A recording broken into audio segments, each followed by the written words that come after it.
ज्या वेळेला भारत देशामध्ये मोठमोठे युद्ध झाले असतील त्यावेळेला संपूर्ण भारत देशातील लोकांना अन्नधान्य पुरवण्याचं काम या घोडबंजारा समाजाने केलेलं आहे।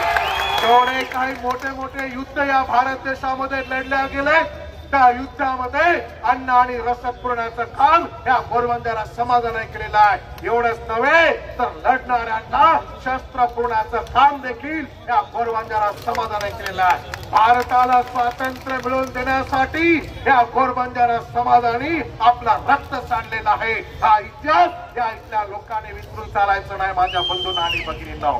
एवढंच नव्हे तर या घोडबंजारा समाजाने या महाराष्ट्राला एक नव्हे दोन मुख्यमंत्री त्या ठिकाणी दिले ज्यांचं नाव आज ज्यांना आपण हरित क्रांतीचे प्रणेते औद्योगिक क्रांतीचे प्रणेते आदराने ज्यांचं नाव घेतो असे माननीय वसंतराव नाईक साहेब यांचं रेकॉर्ड अबाधित आहे।